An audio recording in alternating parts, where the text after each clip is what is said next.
తెలంగాణలో phone tapping వ్యవహారం సంచలనంగా మారింది. రాజకీయ నాయకులు, సినీ ప్రముఖులు, పలువురు జడ్జీల ఫోన్లు కూడా ట్యాప్ అయినట్టు గుర్తించారు సిట్ అధికారులు. కేసీఆర్ రిలీజ్ చేసిన ఆడియోలపై ఆరా తీస్తున్నారు. ఫోన్ ట్యాపింగ్ ద్వారానే కాల్స్ రికార్డ్ చేసినట్టు ప్రాథమికంగా అంచనా వేస్తున్నారు. తెలంగాణలో ప్రస్తుతం ఫోన్ ట్యాపింగ్ అంశం సంచలనం సృష్టిస్తోంది. ఈ ఫోన్ ట్యాపింగ్ నిజమా కాదా అని ప్రజల్లో అనుమానాలు ఉండగానే నిజమని వాళ్లే క్లారిటీ ఇచ్చారు. 10 లక్షల ఫోన్లు ట్యాప్ చేసిండు కేసీఆర్. 10 లక్షల ఫోన్లు ట్యాప్ చేసిండు కేసీఆర్. ఫోన్ ట్యాపింగ్ చేశామని బీఆర్ఎస్ బహిరంగంగానే ఒప్పుకుంది.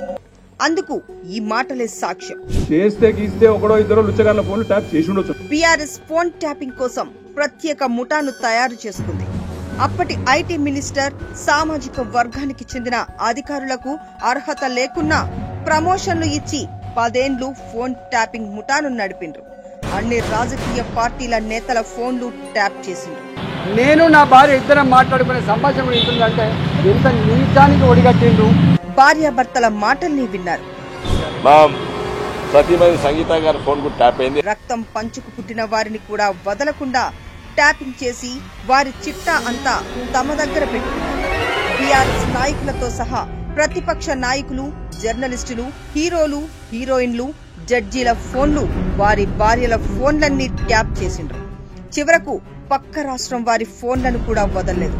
నాటి ఏపీ సీఎంతో స్నేహం చెడకుండా ఉండేందుకు ఏపీలోనూ ప్రముఖుల ఫోన్లను ట్యాప్ చేసిండ్రు.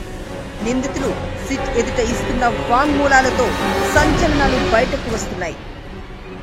వేలాది మంది ఫోన్లను ట్యాప్ చేసి ఆడియో క్లిప్లతో బ్లాక్ మెయిల్ చేసి అందిన కాడికి డబ్బులు గుంజి సంసారాలు నాశనం చేసిన ఘటనలు ఎన్నో ఉన్నాయి. తెలంగాణలో ఇంటెలిజెన్స్ వ్యవస్థను పూర్తిగా తమ రాజకీయ స్వార్థానికి వాడుకున్న ఈ దొంగల్ని ఉరితీసినా తప్పులేదేమో.